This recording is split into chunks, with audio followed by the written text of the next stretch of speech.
All right, Tim Cass is with us today on the line call here on the Stack Podcast, joining us from Roanoke. Tim, first and foremost, before we get into the Edge and everything else going on here, we haven't talked in a while. You mentioned it as soon as you hopped on the call that our background is different. We're not in the mall anymore. So since then, what have you been up to? How has your game progressed since that time as far as pickleball goes, and what's the scene in Roanoke like as far as continuing to grow that in that part of the state? Yeah, right now it's a pretty exciting time right now. It's we're entering that spring season and preparing for all the summer events going on in pickleball, as like the pickleball peak season's just around the corner here. So Roanoke Ruckus wise, we're planning a lot of training events, developing our players more, getting them better. So we'll be announcing kind of our summer programming here in the next couple weeks. So me and Todd worked a lot on that. We're trying to get our players better, and we're excited for this upcoming season for sure. Tim, it's great to have you back, of course. Not that you've ever left. You've been a part of pretty much everything we've done to this point and will continue to be. But one of the reasons we wanted to chat with you today is because you, along with Jason Renner, who I know is someone you know well, and you two very respected players, of course, throughout the course of the state, we're getting our instructional programming rolling with clinics. And I'm actually signed up for this, so is Lee Warfield, because we're confident that you're going to make us better players. But we have the Performance Edge Clinic. As people listen to this, it is going to be in just a handful of days on the 11th and 12th of March. We've already got about half the spots filled up. Tell people what they can expect with that clinic, what they're going to work on, and how they can get better in a pretty short period of time of just 2 hours. Yeah, so we decided to kind of split it in two separate skill ranges. I find it best to, when you're working with a beginner crowd or maybe the lower intermediate crowd, to just kind of refine the fundamentals, the form, the techniques. A lot of times, a lot of these players are just holding the paddle wrong or just standing wrong or just all sorts of beginner stuff that we can fix with just simple correction. Whereas there's more advanced players that, they've got all the basic knowledge down and wanting to know how to be more positionally sound. So for the 375 and above crowd, how can we be more strategically sound? How can we be more positionally sound? How can we establish some dinking patterns to construct some winning points? And ultimately, just how can we win more points? So I think me and Jason are really looking forward to kind of giving the advanced player more tools to win rallies and help out their game that way. So we're going to work on some transition offense. What are we looking for in dinking patterns? Having more vision on the court in general, and just going to tear into the more deeper concepts of the game, which would be a lot of fun, which I'm really looking forward to. So when it comes to that partnership with you and Jason, was there a specific reason behind that, as you both bring something different to the table, or is it truly just we work well together regardless of the level, so this partnership makes sense from that perspective? Well, actually, I haven't worked with Jason in coaching at all ever, and played against him twice or 2 or 3 times or so. He's a heck of a singles player. He's really solid singles player. He's just demolished me every time we played singles. His doubles game is sound too. Like he's definitely improving that side of his game as well. And I'm excited to work with him and just kind of get his 2 cents on how he approaches coaching and developing other players. Jason's a great guy. I'm looking forward to working with him, and I think we'll put on a great event for you guys. So I'm going to tell you how this partnership was actually formed, Joe. So going back all the way to when we first started sponsoring Tim and the Ruckus and that whole agreement, I went to Tim and I said, shirts, what style shirt are you thinking? And he sent me the Miami Heat Cyan Fade jersey, which basketball fans and now Roanoke Ruckus members and fans are familiar with. And it is the dramatic neon fade. I personally love it too. Tim does not know this, but a few weeks back I went to Jason and said, what do you want to play in if we were to design you a shirt? And he sent me the exact same picture. So that is why we're doing it. If you notice the Performance Edge Clinic, the graphic that we made is just filled with neon. It's the Andre Agassi approach, which we love. I'm wearing the pink Skechers, which is Tim's favorite shoe too.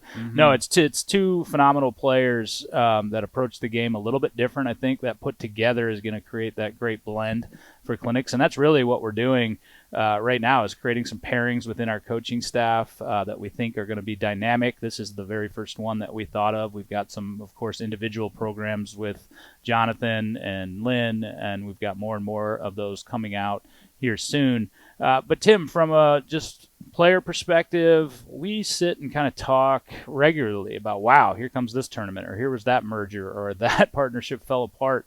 It's interesting. It's been a few months since we caught up with you on this platform, and so much has changed in pickleball. Just your overall thoughts on the growth that you've seen in a very short period of time. Well, last time we were on the podcast, what was that? Like end of last year? October, yeah, it's been a little while. So, I mean, I guess a lot has happened since then. But I guess as far as growth of the sport, I mean, the facility has opened since then. Been hosting the exhibition and the big tournament.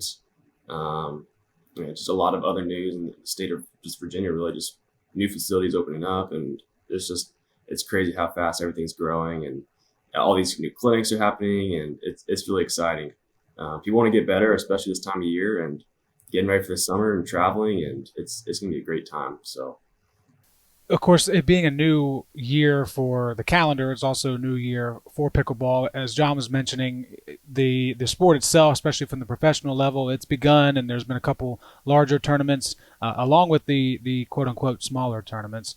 Have there been trends that you've noticed at the higher level that have trickled down already to the type of tournaments that you were playing, that you either like, don't like, are indifferent about? Obviously there's the progressive draw. That's one thing that smaller tournaments don't want to do necessarily. There's new balls. There's talks about new service rules. Anything that has been done at the PPA level that has made its way down to tournaments that you've played in? Well, yeah, progressive draw is really interesting. I haven't played in any tournaments with progressive draw setup yet, but the idea is really, I like the idea a lot, just to kind of progress through the weekend, have more time to just adjust per event, kind of adjust how you prepare for each day. And when you get to the final day, like all the best players there for championship Sunday. A little bit different adjustments as far as how you have to plan for travel for all the players, but nothing that can't be managed, I don't think. So I think I personally think it's a really cool thing for the PPA to do, and I think a lot of other smaller scale tournaments are now considering it and planning for it, which I think is a really interesting concept as well. But as far as like other notes as well, like trends in the PPA or just the other pro leagues are happening a lot. As far as style of play, I'm noticing a lot more lobs in the game as well. I think those are kind of becoming more effective. People are kind of perfecting that, disguising it better. And even the tournament I played this past weekend, I got lobbed on a lot. I wasn't quite prepared for it. So it's definitely a new tool that players are perfecting and getting better at, and knowing when to use it a little bit more. So like we kind of talked about last time, the game's always evolving. Shots are always changing, and it's kind of like the funnest part of the game is how it always changes. So. Well, Tim, I call this next portion of our line call the new information in real time for Tim Cass. You're talking about Championship Sunday. We have not announced this yet, but I'll just go ahead and do it now. We are going to do Championship Sunday format for the Body Armor 804 Open. I tell you that because Derek is much more proactive about booking lodging than you are. When you get down, I'm just kidding. We'll take care of all that, but we are going to do it. And I'm interested as your perspective as a player. The reason I want to do it is because I want to stack the broadcast window on Sunday, much like you see on the tours, so we can do the gold medal matches all the way through. I think it's just going to give a much cleaner vibe, and will also allow us to broadcast some of the other divisions, Senior Open and other skill-rated divisions, the first 2 days without being the Open division specific. Yeah, just like you said, it gives other people more chance to be shown in the bright lights on those Fridays and Saturdays, but also like the Sundays jam packed. You got men's doubles, women's doubles, mixed doubles, singles on the men's side and the women's side, just semis, gold medal matches. Like it's gonna be exciting matches. I know for you guys that'd be a lot of exciting content to cover. So I think it's a great idea. It should be even more exciting for people watching from home. So, well, and since we're offering $15,000 in prize money guaranteed, I think the people that know they're either getting the first or second place portion of that won't mind adding a night to their hotel stay. What say you? Right. I don't think I don't think that'll be too much of a. And we got a guest room now too. You can stay with us if you want. Right. Yeah, but I mean, like you said earlier, it's Derek's. Derek's always playing for the hotel stuff. That's over my head. So Let him know today. You guys will get set up today. I'll tell you, man. He had that Town Bank College Cup running like a Swiss watch, and we got the Duper coming back in a couple of weeks. Yeah, it was I can see why he's an accountant. Yep. Those aren't quite my skills. That's Derek's expertise, I guess. Well, that's what every good partnership is. That's right. It's the yin and the yang. You're right. That's right. Give you a chance here to kind of give people an idea of what there would be like if they were in the Edge program. So you talked about lobs, and you got lobbed on a lot, and that's a thing that people are working on. So how do you defend it? What's the thing to notice if you're on the receiving end of a lob, and what's the first step to making sure that you don't get in a position where it's being more of a detriment to your point or your game? Yeah, ultimately it's good footwork. I think with the overheads, like if you're consistently getting lobbed over, then we need to develop a good overhead to counteract that. All starts with good footwork. How quickly you can recognize a lob and anticipate a lob as you're in that dinking pattern, and you figure out a way these lobs can kind of get slid into a rally, and you kind of take that first step a little bit sooner and give yourself a little bit more of a head start. Quick footwork, good form. These are all things that me and Jason can correct in our clinic, and we're excited to show off all those tools for you guys. So, great teaser. I think you did a fantastic job. Were you listening, John? Because you're going to be in this class. So I was listening, but I also like to be surprised by what I'm learning because Lee is one of the people that has started using the lob, in my opinion, way too much. Out of the dink battles, I am pressing forward on bringing in the aggressive topspin baseline lob into the game. And actually, all joking aside, I've discovered that inside I'm much better at it because the roof gives me depth perspective as to how high I need to hit it. So anyway, we will discuss all of those things when Tim gets to town. Well, but I would encourage people, so it is not a large player pool to sign up for, so you get a rush on it. It was about half full both nights. Before we were having this conversation, by the time you hear it, there are probably only going to be a handful of spots. So don't delay. Yeah, Tim, you were nodding your head when he was talking about indoor. Do you mention that? Because the clinic's, of course, inside, but the weather's warming up. I played outside this weekend. I'm like, oh my gosh, the wind. I haven't played with wind in like 3 months. So do you have to factor that in when you're coaching folks, that this doesn't apply necessarily the same way indoor and outdoor? Absolutely, yeah. And it's interesting you bring that up because, John, with your depth perception in the facility, I tried lobbing a few times in the tournaments at the facility in Richmond, and it seems like it's just like the perfect height, just kind of barely sneaking underneath that ceiling, especially if you just kind of have that perfect arc underneath it. But first, to answer your question, Joe, that's exactly right.